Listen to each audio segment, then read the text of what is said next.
I've taken the hook end of my latch tool. I don't know if you can see the hook, there it is. And I pretty much caught the end of the live stitch there. And so I post this to ask others how they fix a stitch that's a row of stitches that I've dropped. This is how I currently do it. So as I said, I have the hook tool on the needle, or rather on the loop there. And so what I do is I actually come underneath all of them, as you can see here, behind, between the cylinder and the stitches. And now that I've got that there, what I do is I take the ladder of the undone stitch and I just kind of hang on to it.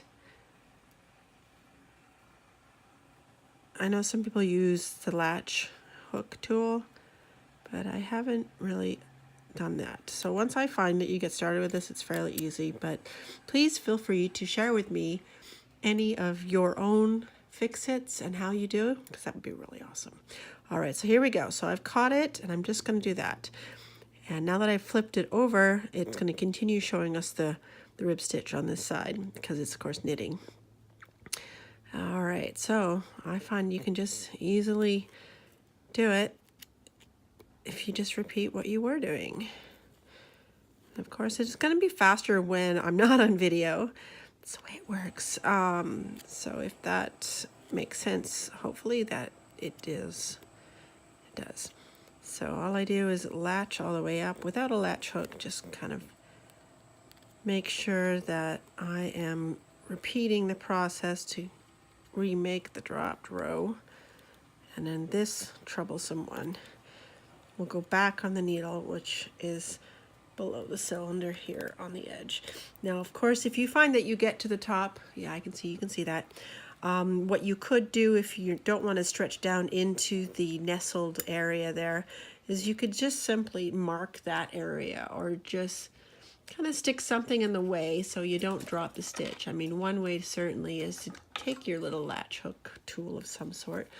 I have these cool little pickup hooks that I got off of a recommendation from somebody else, and just kind of hook it. So you can use a stitch marker or pretty much anything just to kind of hang on to it.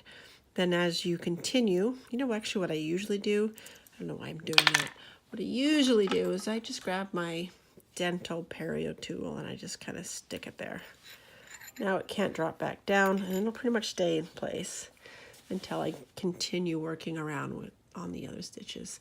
And don't worry about what you see here.